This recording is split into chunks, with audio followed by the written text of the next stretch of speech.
Hi friends, vlog four മിനുവിൻ്റെ പുതിയൊരു വീഡിയോയിലേക്ക് എല്ലാവർക്കും സ്വാഗതം. നമുക്കിന്ന് അധികം ചേരുവകളൊന്നുമില്ലാതെ വീട്ടിലുള്ള കുറച്ച് സാധനങ്ങളൊക്കെ വെച്ച് ഒരു സിമ്പിളായിട്ട് ഒരു കറി ഉണ്ടാക്കി നോക്കിയാലോ. പപ്പടം വച്ചാണ് കേട്ടോ ഇന്ന് ഈ കറി ഉണ്ടാക്കണത്. പിള്ളേർക്ക് സ്കൂളിലൊക്കെ കൊടുത്തയക്കാൻ പറ്റിയ വളരെ പെട്ടെന്ന് ഉണ്ടാക്കാൻ പറ്റിയ ഒരു കറിയാണിത്.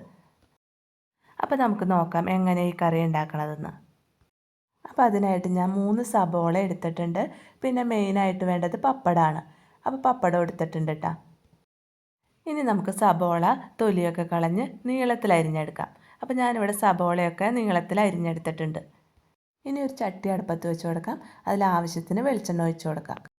പിന്നെ പപ്പടം ഞാൻ നീളത്തിൽ ചെറിയ കഷ്ണങ്ങളായി കട്ട് ചെയ്ത് വെച്ചിട്ടുണ്ട്. ഇനി വെളിച്ചെണ്ണ ചൂടായി കഴിയുമ്പോൾ നമ്മൾ ചെറിയ കഷ്ണങ്ങളായിട്ട് കട്ട് ചെയ്ത് വെച്ചേക്കണ പപ്പടം ഇട്ട് വറുത്ത് കോരിയെടുക്കാം. പപ്പടമൊക്കെ വറുത്ത് കോരിയെടുത്തതിന് ശേഷം നമുക്ക് ആ വെളിച്ചെണ്ണയിലേക്ക് നീളത്തിൽ അരിഞ്ഞു വെച്ച സബോളയും കൂടി ചേർത്ത് കൊടുക്കാം.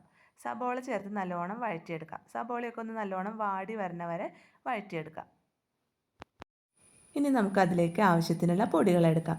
മഞ്ഞൾപ്പൊടി, മുളക് പൊടി, പിന്നെ കുറച്ച് ചിക്കൻ മസാല, മല്ലിപ്പൊടി, പിന്നെ കുറച്ച് കുരുമുളക് ചതച്ചതും കൂടി എടുത്തിട്ടുണ്ട്.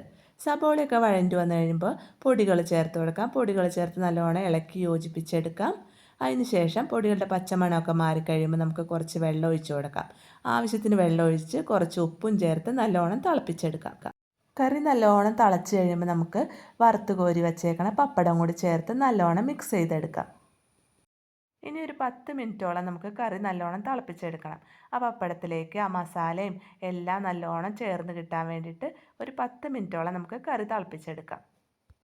അങ്ങനെ നമ്മുടെ കറി തിളച്ച് ചാറൊക്കെ കുറുകി നല്ല സെറ്റായി വന്നിട്ടുണ്ട് കേട്ടോ. ഇതുപോലെ പപ്പടം വെച്ച് നിങ്ങളിങ്ങനെ ഒരു കറി ഉണ്ടാക്കി നോക്കിയില്ലെങ്കിൽ തീർച്ചയായും ഉണ്ടാക്കി നോക്കണം കേട്ടോ. നല്ല ടേസ്റ്റി ആയിട്ടുള്ള ഒരു കറിയായിരുന്നു ഇത്. പിന്നെ വീഡിയോ ഒക്കെ കണ്ട് നിങ്ങൾക്ക് ഇഷ്ടപ്പെടുകയാണെങ്കിൽ ലൈക്ക് ചെയ്യണം, ഷെയർ ചെയ്യണം, സബ്സ്ക്രൈബ് ചെയ്യണം. പിന്നെ നിങ്ങളുടെ അഭിപ്രായങ്ങളൊക്കെ കമൻറ്റിലൂടെ അറിയിക്കണേ.